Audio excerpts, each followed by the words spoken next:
Dieu de gloire, Seigneur éternel des armées, nous venons encore à tes pieds en ce jour afin de recevoir de toi. Nous venons à toi pour nous abreuver de ta parole. Nous ne connaissons rien, nous n'avons aucune sagesse. Nous sommes si pauvres de cœur. Nous n'avons pas la sagesse spirituelle. Nous n'avons pas l'intelligence spirituelle. Voilà pourquoi nous nous approchons de toi qui est la source intarissable. Tu dis dans ta parole que celui qui croit savoir, sache qu'il n'a pas encore connu comme il faut connaître. Tu le dis dans 1 Corinthiens 8, verset 2. Et nous venons à tes pieds parce que nous ne connaissons rien. Nous voulons apprendre des choses nouvelles. C'est toi seul qui chaque jour peut nous communiquer des choses profondes et nouvelles, des choses que nous ne savons pas. Peu importe notre connaissance, peu importe notre bagage intellectuel, nous savons que ce qu'il nous reste à apprendre est beaucoup plus que ce que nous avons déjà appris. Et même jusqu'à notre vieillesse, jusqu'à notre mort, ce qui nous restera à apprendre est toujours plus que ce que nous avons appris. Voilà pourquoi nous voulons nous accrocher à toi. Nous venons encore à tes pieds aujourd'hui pour que tu nous enseignes. Enseigne nos cœurs. Enseigne nos cœurs. Ta parole est esprit et vie. Ta parole est puissance. Nous nous exposons à ta présence afin que ta parole, la puissance de ta parole pénètre nos cœurs pour nous transformer. Pour nous transformer afin que nous soyons qualifiés à transformer le monde. Roi de gloire, enseigne-nous ta parole. Répands sur nous la lumière de ta parole. Nous parlons de la guérison, de tout ce qui concerne la maladie. Ma prière au roi de gloire, c'est que ta puissance qui accompagne ce message agisse dans le corps de tous ceux qui méditent avec nous, Seigneur. Ta parole est puissance et autorité. Puisse l'autorité de ta parole se manifester dans tous les corps qui sont abrités par les corps étrangers, par la maladie, afin que, roi de gloire, notre héritage de la santé, Seigneur, soit notre partage à jamais. Je prie que ta présence, la présence de ton esprit soit intense ici, là où je me trouve, et là où ton fils, ta fille se trouve, là où ce message sera écouté, aujourd'hui, demain, dans des années, des mois, Seigneur, partout où ce message sera écouté, je prie que la puissance qui l'accompagne agisse au nom de Jésus-Christ de Nazareth. Amen. Frères et sœurs, je rends grâce à Dieu, notre roi, et au Seigneur Jésus-Christ, notre Seigneur et Sauveur. Il nous rassemble autour de lui pour que nous puissions encore apprendre. Et le sous-thème que nous avons à méditer ensemble aujourd'hui, c'est « Il nous faut bien assimiler la volonté de Dieu au sujet de la maladie. » Frères et sœurs dans le Seigneur, nous savons tous que pour que Dieu puisse nous exaucer, il faut que nous puissions nous adresser à lui selon sa volonté. Dans le royaume de Dieu, dans la grande famille des enfants de Dieu, toute chose s'opère par la connaissance.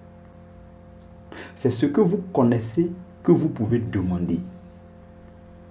C'est ce que vous avez mieux assimilé que vous pouvez demander afin de l'obtenir. Si vous n'en savez rien sur un sujet, vous ne pouvez pas convenablement adresser vos requêtes, vos prières à Dieu par rapport à ce sujet. Et c'est ce que l'apôtre Jean dit dans 1 Jean chapitre 5, à partir du verset 14. Il dit, si nous demandons quelque chose selon la volonté de Dieu, nous savons qu'il nous écoute. Et si nous savons qu'il nous écoute, quoi que ce soit que nous demandons, nous savons aussi que nous possédons la chose. Donc, demander selon la volonté de Dieu, c'est primordial.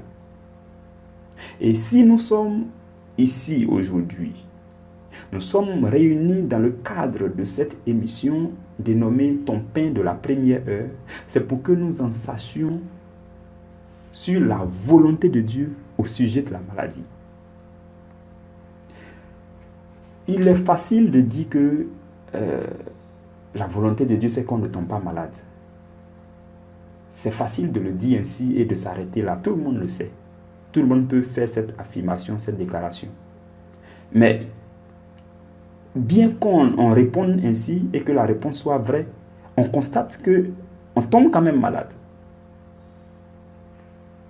Cela voudrait dire que nous avons une connaissance superficielle sur le sujet.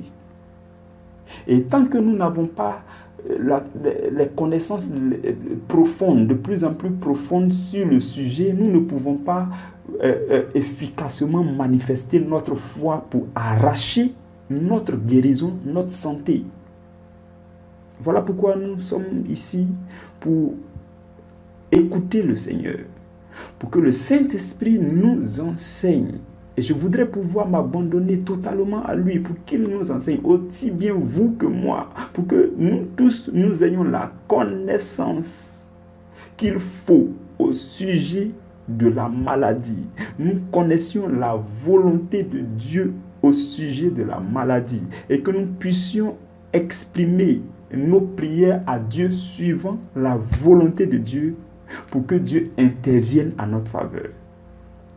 Et pour que tout ce qui doit céder aussi, cède. Donc frères et sœurs dans le Seigneur, nous sommes là pour en savoir sur la volonté de Dieu, pour mieux assimiler la volonté de Dieu au sujet de la maladie. Lorsque vous et moi, nous sommes nés de nouveau, pour vous, pour tous ceux qui sont déjà nés de nouveau, c'est-à-dire qui ont accepté le Seigneur Jésus, qui, selon Romains 10, verset 9, ont confessé de leur bouche que Jésus-Christ est Seigneur et qui ont cru dans leur cœur que Dieu l'a ressuscité d'entre les morts. Dès que vous avez fait ces deux choses, vous êtes nés de nouveau. Ça veut dire que la parole de Dieu,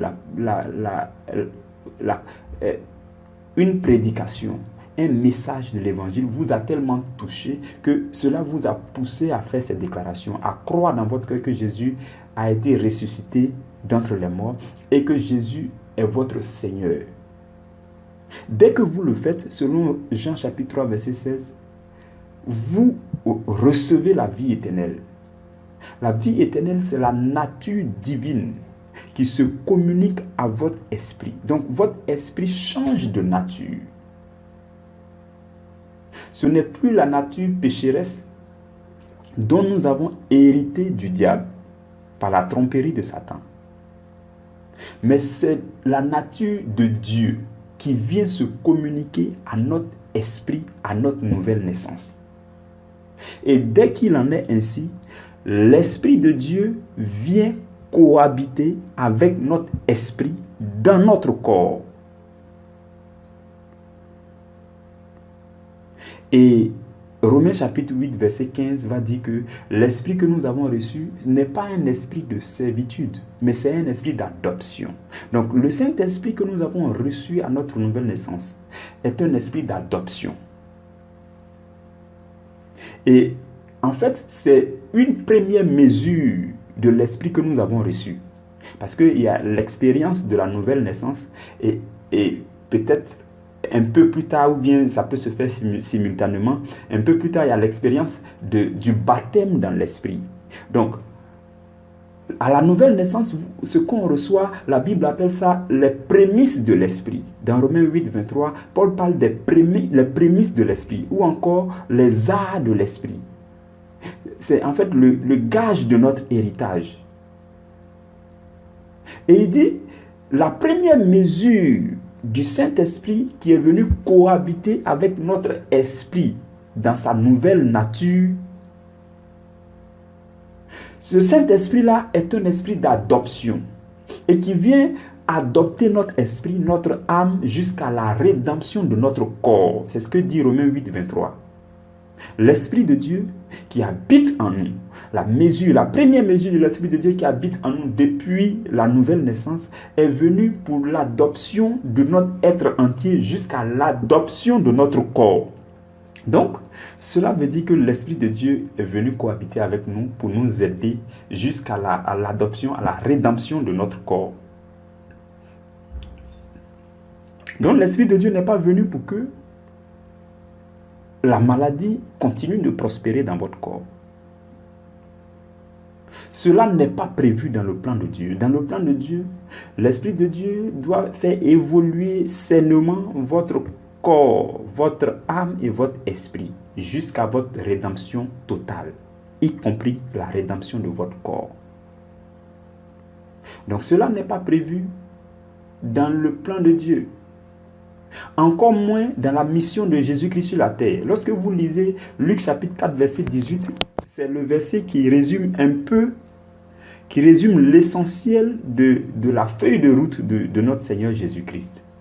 Lorsqu'il est sorti du désert et qu'il est entré dans le temple, et il a pris le rouleau et il a commencé à lire, il a lu ce pourquoi il est venu sur la terre. Et ce verset-là nous dit, et c'est Jésus qui parle, il dit, l'Esprit du Seigneur est sur moi, parce qu'il m'a oint pour annoncer une bonne nouvelle aux pauvres. Il m'a envoyé pour guérir ceux qui ont le cœur brisé. Vous voyez, Jésus est venu faire quoi? Annoncer une bonne nouvelle. Ensuite, guérir ceux qui ont le cœur brisé. Depuis que nous sommes en train d'évoluer dans ce séminaire, le Seigneur ne cesse de nous enseigner que la guérison du corps dépend grandement de la guérison du cœur. Et c'est ce que nous confirme ce verset. Jésus commence par guérir le cœur. Si le cœur est en très bonne santé, tout le reste coule. Puisque nous avons dit que le cœur, c'est la symbolique de l'esprit. C'est dans le fin fond du cœur que l'esprit réside. Et le Saint-Esprit y cohabite avec notre esprit. Donc si le cœur a reçu une nouvelle nature, souvenez-vous que Dieu, les prophètes Joël et Ézéchiel et autres ont prophétisé que Dieu allait nous donner un nouveau cœur. Qu'il allait nous arracher notre cœur de pierre, notre cœur de chair pour nous donner un cœur nouveau et un esprit nouveau. Voilà, un cœur nouveau et un esprit nouveau. Donc, si il en est ainsi, c'est pour guérir notre être intérieur. Et une fois que notre être intérieur est guéri, notre âme et notre corps ne peuvent que suivre le mouvement. C'est pourquoi le Seigneur Jésus dit, il est venu pour guérir ceux qui ont le cœur brisé. Ensuite, il y a d'autres choses qui s'ajoutent à sa mission pour proclamer aux captifs la délivrance et aux aveugles le recouvrement de la vie, renvoyer libres les opprimés, ainsi de suite. Donc tout cela, c'est pour notre liberté. Ceux qui sont opprimés par la maladie, il va les renvoyer libres, ainsi de suite. Voilà pourquoi tous ceux qui étaient malades et qui avaient été conduits vers Jésus, il les avait tous guéris. La Bible dit qu'il a guéri tous les malades et tous les infirmes qu'on lui envoyait. Le seul endroit où le Seigneur Jésus n'a pas pu faire beaucoup de miracles, c'était chez lui-même. À cause du manque de foi des gens, à cause de l'incrédulité des gens. Mais à part ça, tous ceux qui ont été conduits à Jésus-Christ, les malades, les infirmes, les boiteux, les aveugles, il les a tous guéris. Parce que cela faisait partie de sa mission. Et ce que je veux te dire en ce matin, c'est que le Seigneur Jésus est le même hier, aujourd'hui, éternellement. Il est vivant. Et ce qu'il a fait pour tous les malades en son temps, il peut le faire pour toi maintenant. La maladie ne fait pas partie du plan de Dieu. Je voudrais que tu le saches. Je voudrais que tu saches que ce corps étranger, cette chose qui a été semée par l'ennemi et qui est en train de prospérer dans ton corps là, n'est pas de la volonté de Dieu. Dieu a déjà tout mis en œuvre pour que cela soit arraché. Dieu a déjà tout fait pour que cela soit arraché. Et regardez un peu, lorsque le Seigneur Jésus enseignait à ses disciples comment prier, dans Matthieu 6, verset 9 Il dit, lorsque vous priez, dites, notre Père qui est aux cieux, que ton nom soit sanctifié, que ton règne vienne. Et par la suite, qu'est-ce qu'il va dire? Il dit que ta volonté soit faite sur la terre comme au ciel. Sur la terre comme au ciel. Donc si toi tu fais cette prière, c'est comme si tu disais à Dieu que ta volonté soit faite dans ma vie comme au ciel, dans mon environnement comme au ciel, dans ma maison comme au ciel, dans mon lieu de travail comme au ciel, dans mon corps comme au ciel. Au ciel, il n'y a pas la maladie. La maladie n'existe pas au ciel. La maladie ne sait pas par où on passe pour aller au ciel. La maladie ne sait même pas qu'il y a quelque chose qu'on appelle le paradis céleste qui existe. Et toi, tu demandes à Dieu que la volonté de Dieu se fasse dans ta vie, dans ton corps, comme au royaume des cieux.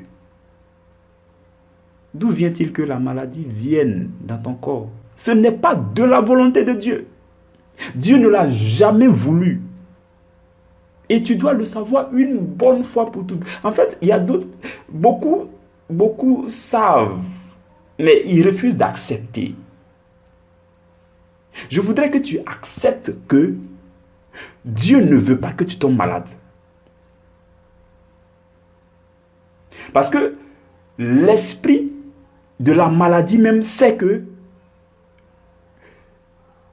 il n'est pas là où il doit être. Et qu'il suffit que toi tu prennes autorité avec détermination, sincérité, hardiesse, foi, pour qu'il s'en aille.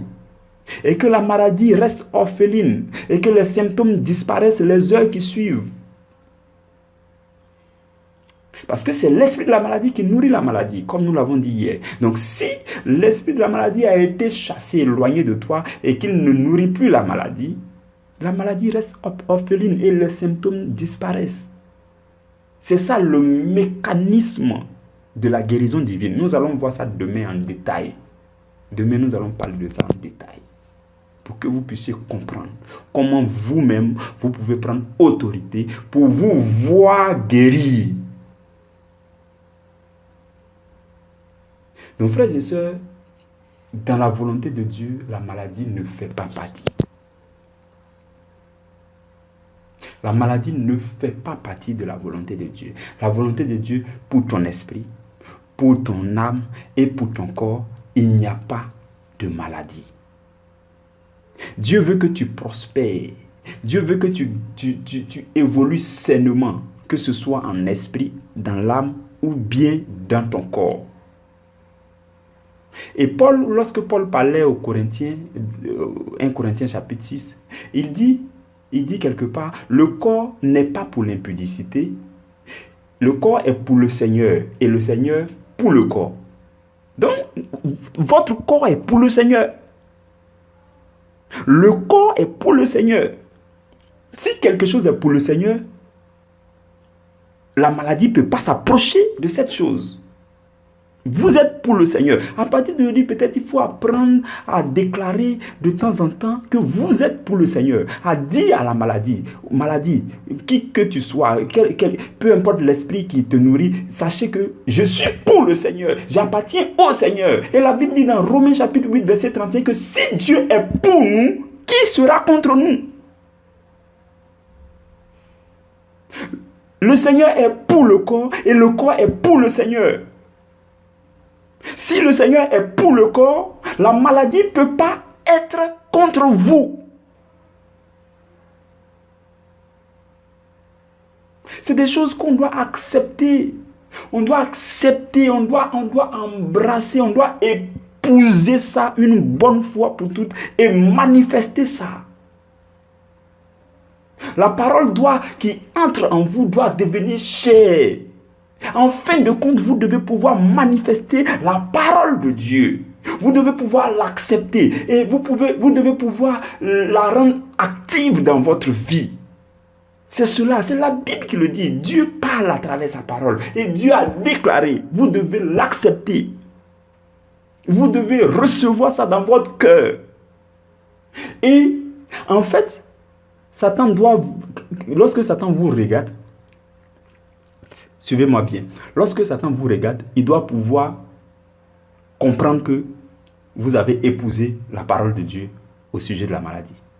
Dès qu'il voit que vous avez adhéré, vous avez épousé, cette parole, vous l'avez acceptée, vous croyez en cette parole totalement, et que personne ne peut vous faire changer d'avis, et que vous êtes déterminé à vivre cette parole, dès qu'il voit ça, il appelle ces gars, il les appelle en retrait. La maladie, les symptômes, l'esprit de la maladie, il les appelle tous en retrait. Et donc, il a besoin de vous voir, de voir que en fait, vous êtes franc et que vous avez accepté la parole et que vous faites du sérieux avec la parole de Dieu.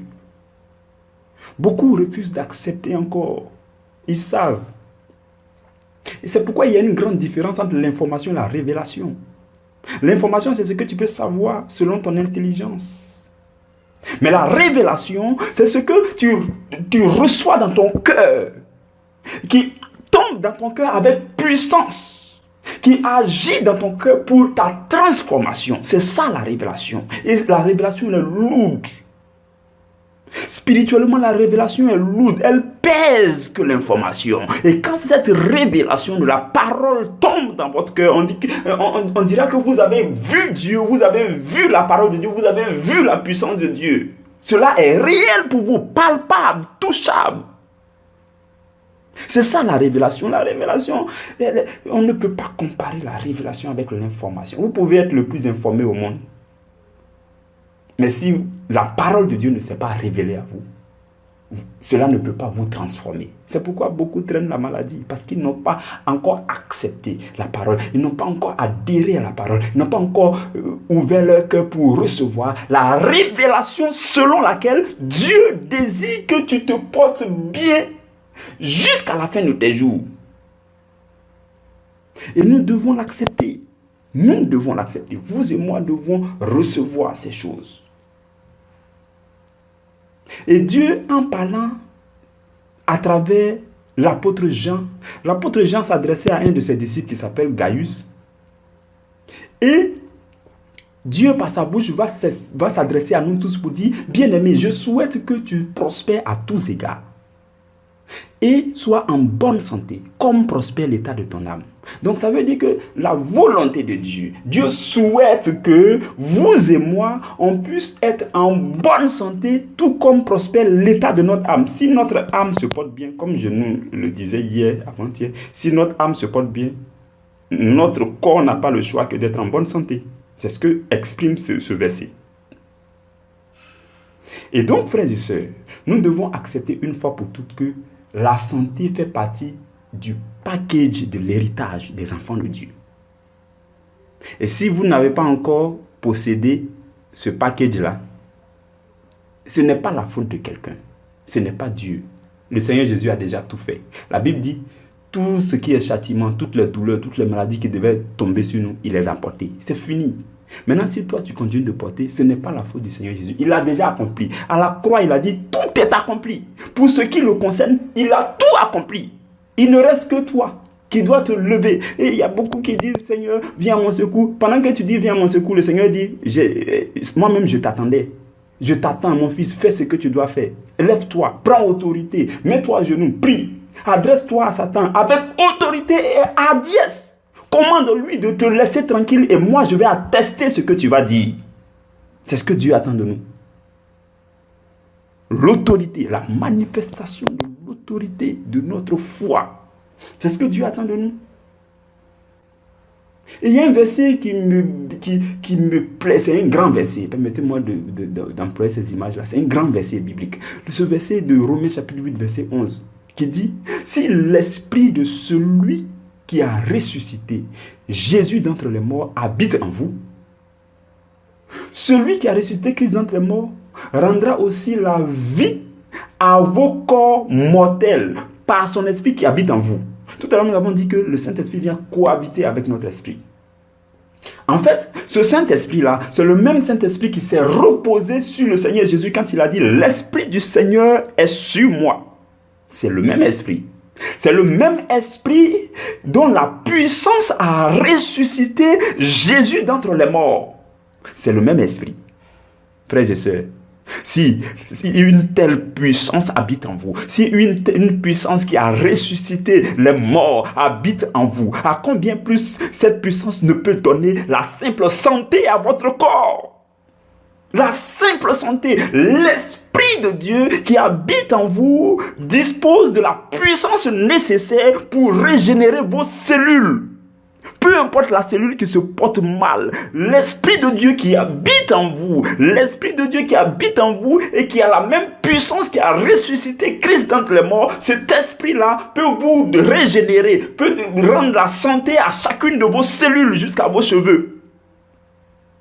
C'est ce que Dieu est capable de faire pour toi et tu ne l'as pas encore accepté, ou du moins tu ne l'as pas encore découvert, ou bien tu n'as pas encore embrassé ces révélations.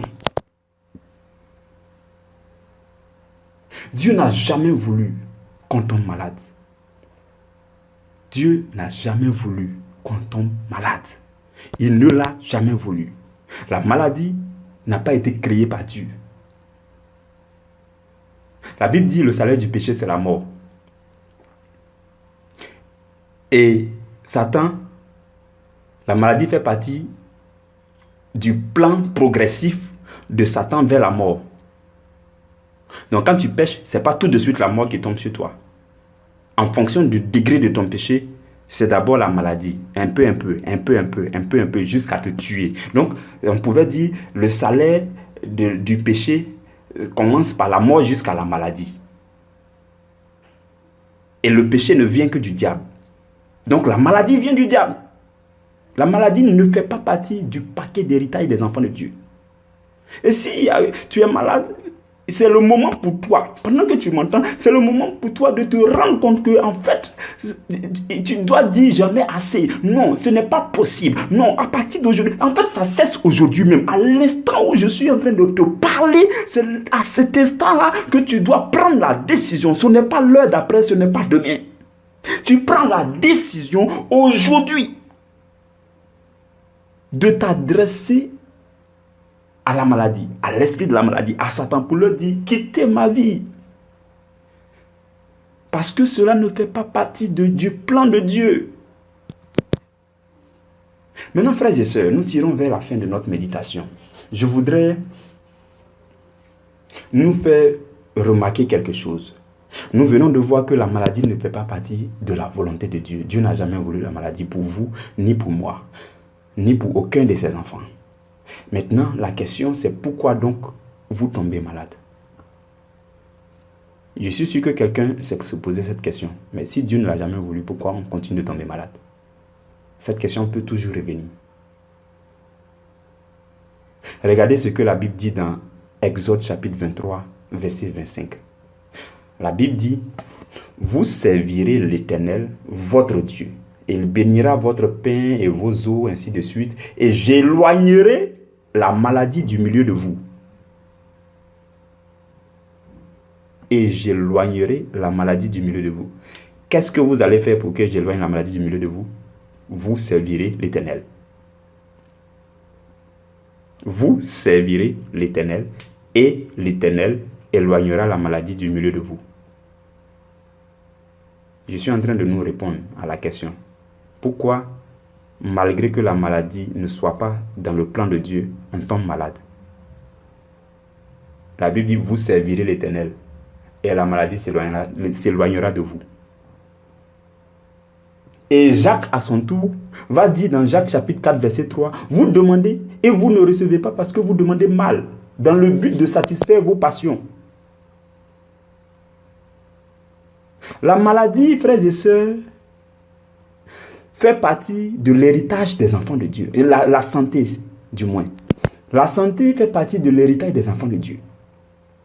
La bonne santé fait partie de l'héritage des enfants de Dieu. C'est une ressource spirituelle pour que les enfants de Dieu servent l'Éternel.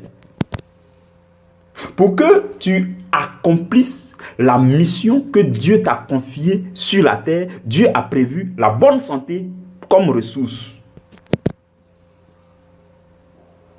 Vous servirez l'Éternel et il éloignera la maladie du milieu de vous. Maintenant, si vous ne servez pas l'Éternel, pourquoi vous voulez la santé? Ça, je vais nous laisser cette question. Chacun va méditer.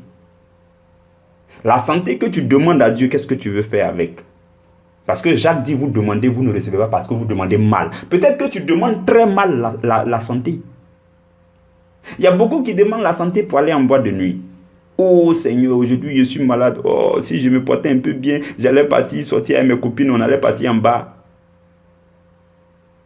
Vous demandez, vous ne recevez pas, et vous ne recevrez pas parce que vous demandez mal. Pourquoi est-ce que vous demandez la santé? Je nous laisse cette question, frères et sœurs. Je nous laisse cette question. Il y a beaucoup qui demandent la santé parce que ces 3 copines-là, il n'a pas rendu visite à 2. Et cela fait 1 semaine, on va dans la 2e semaine. Et comme il ne se porte pas bien, elle n'a pas pu rendre visite à ses copines. Vous demandez, vous ne recevrez jamais parce que vous demandez mal. Je nous laisse cette question-là. Pourquoi vous demandez la santé? La Bible dit, vous servirez l'Éternel. Attends, entre nous, la santé fait partie du package des enfants de Dieu. La santé fait partie de l'héritage des enfants de Dieu. Et vous revendiquez la santé pour aller faire autre chose avec. La santé, Dieu l'accorde. La Bible dit que toute grâce excellente et tout don parfait descend tout droit du Père des Lumières. Et donc, Dieu descend ces choses-là pour ceux qui sont concitoyens des saints. Ceux qui sont gens de la maison de Dieu, selon Éphésiens 2, verset 19. Ceux qui sont ambassadeurs pour Christ. C'est pour cela que Dieu donne cette ressource qu'on appelle la bonne santé. Maintenant, vous demandez la bonne santé, pourquoi? Je veux que chacun à chaque fois se pose cette question. Vous demandez la bonne santé, pourquoi? Toutes les fois que vous serez malade et que vous avez besoin de la guérison, je veux que vous vous posiez cette question. Vous demandez la bonne santé, pour quelle raison? Parce que si vous demandez mal, vous ne recevrez pas. La Bible dit, servez l'Éternel et il éloignera la maladie du milieu de vous. Frères et sœurs, nous allons terminer par là. Je veux que vous puissiez comprendre que vous n'aurez pas droit à revendiquer un quelconque héritage d'une famille à laquelle vous n'appartenez pas. Si vous n'appartenez pas à la famille de ceux qui servent l'Éternel, pourquoi vous revendiquez leur héritage? Donc analysez votre vie et vous comprendrez pourquoi beaucoup sont toujours malades. Si vous fouillez la raison pour laquelle ils veulent la santé, ce n'est pas une raison saine. C'est pourquoi ils demandent et ne reçoivent pas. C'est pourquoi quand l'esprit de la maladie le regarde, il dit, mais tu es un plaisantin. Si au moins tu disais de quitter pour que tu partes servir l'Éternel, j'allais laisser. Mais tu es dans mon camp. Donc nous sommes ensemble. Si c'est pour aller en bas, en boîte de nuit, si c'est pour aller être coureur de jupons, si c'est pour aller faire la corruption, si c'est pour aller mentir, si c'est pour aller commérer, si c'est pour aller médire, et que tu demandes la santé, tu n'auras pas parce que tu as mal demandé. Que la grâce de Dieu demeure sur vous, frères et sœurs. Nous sommes à la fin de cette méditation. Que l'Esprit de Dieu nous conduise dans toute la vérité. Demain, nous nous retrouvons dès la première heure pour poursuivre avec un autre sous-thème. Je prie que l'Esprit de Dieu vous communique la force nécessaire, la force de transformation qui vous est nécessaire pour votre triomphe sur la maladie. Au nom de Jésus. Amen.